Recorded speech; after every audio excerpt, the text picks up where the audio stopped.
Welcome to our A+ 900 series review. Today we're going to be reviewing RAID. So let's get into it. RAID.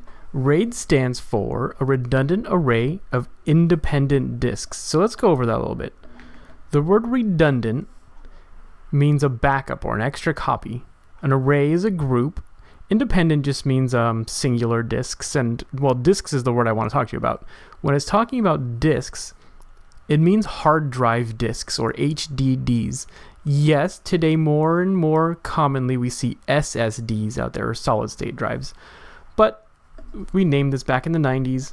It's called RAID, Redundant Array of Independent Disks. So what does RAID do?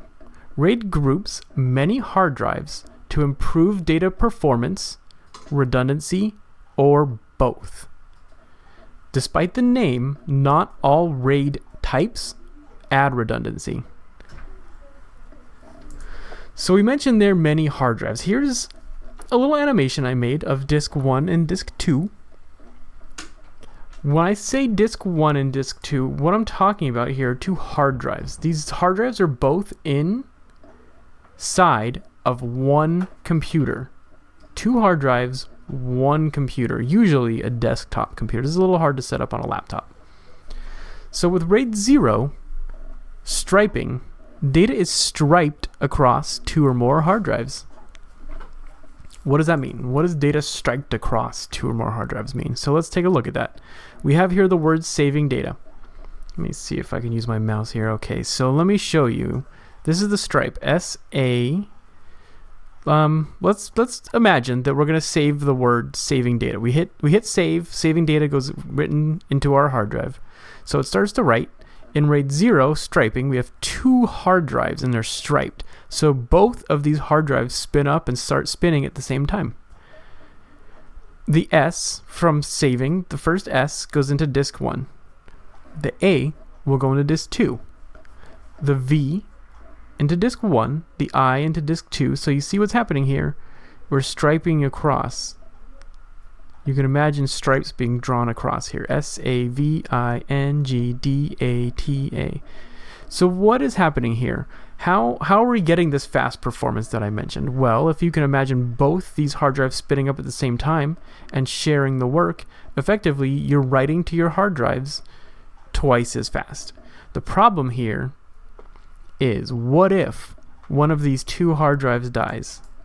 And it is quite common to see a hard drive die, so this isn't an unimaginable scenario. Look at that. We have AIGAA.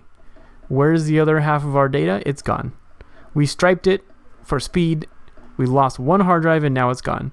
I mentioned here minimum 2 hard drives. Obviously, you need 2 hard drives to do this. Minimum, you can do more, but you need a minimum of 2. No redundancy. This is the RAID with no redundancy, and it's also fast. This is the fast RAID. Now, who this would be good for might be a gamer who maybe saves his games to the cloud and doesn't use his computer to store any family photos or anything like that. So let's RAID 0. Now let's talk about RAID 1. RAID 1 is mirroring. Data is mirrored across 2 or more hard drives.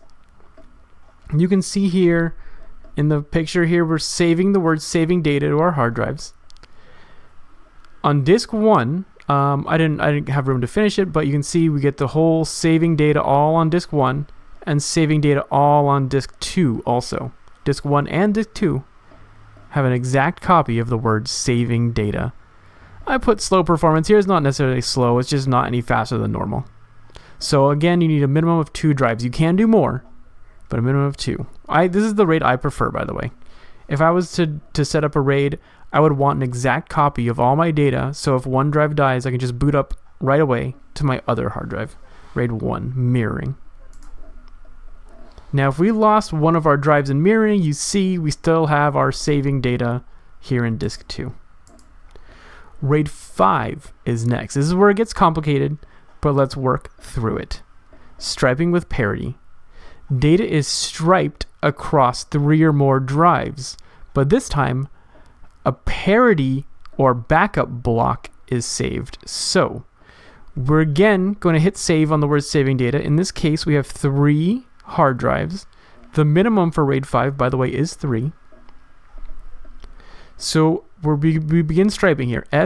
A, but instead of putting a V on disk 3, we back up the S and the A. The next stripe down, we're going to do VI, but this time we'll do the VI in differing blocks here, and we'll put the parity or backup of VI in the middle here. You see that in orange. The next stripe, again, the orange block moves one over, and we save NG. So you see here, with the backup block, we're sacrificing a little bit of speed because it has to write that backup. But now we're adding redundancy. So this is like striping with a little bit of backup redundancy just in case. So you see we continue on here, DATA, and it follows the same pattern of the stripe. So what would happen if we lost one disk in RAID 5? Do we still have the word saving data? Take a look. Do you still see the letters? Yes, with the parity or the backup that we made, we can still make the word saving data. SAVINGDATA. So with the backups, we still have all the stuff we need. It doesn't matter what disk dies, you still see all the letters here. Disk 2 dies, let's say.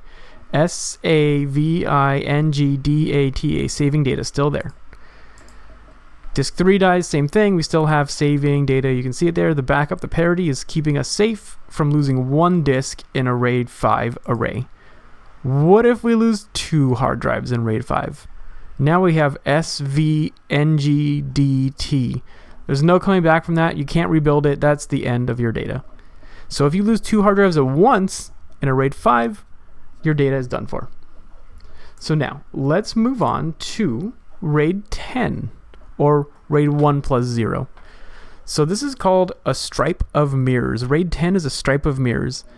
Data is striped just as in RAID 0, but when the stripe arrives, it's mirrored. So we can imagine on this top level, the striping level, the stripe arrives, just like in RAID 0. The same, imagine RAID 0 at this point. But when the RAID 0 arrives, it mirrors it, or RAID 1. It does a RAID 1 to the data. So RAID 0 and RAID 1 to make RAID 10, and that's what's going on here. So you'll see SAVINGDATA striped, but there's a mirror for the stripe. So again, we're trying to solve that problem of striping being not redundant. Everyone would like to stripe to be twice as fast, but we have that problem of the no redundancy. So here is another way to solve it. RAID 10, striping and mirroring, or a stripe of mirrors. This one, you can imagine a minimum of 4 drives. 2 drives on each side. So let's talk about what would happen if we lost one disk. Now remember, a disk is a hard drive, so one hard drive dies in our tower. In this tower, maybe a server, it has 4 hard drives. So we just lost disk 1. Do we still have the word saving data? I see it still. Do you? SAVINGDATA. It's still there. Okay, so disk 2 dies. Do we still have the word saving data? We do. SAVING is still there. We lose the mirror on the second stripe, and again we still see the word saving data striped across here. There's a sufficient backup. We can still make our data complete.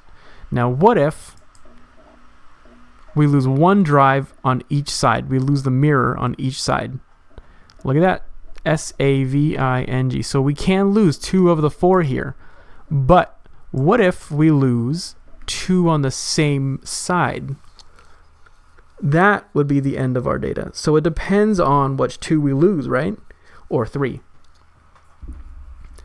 So to review, RAID 0 is striping. RAID 1 is mirroring.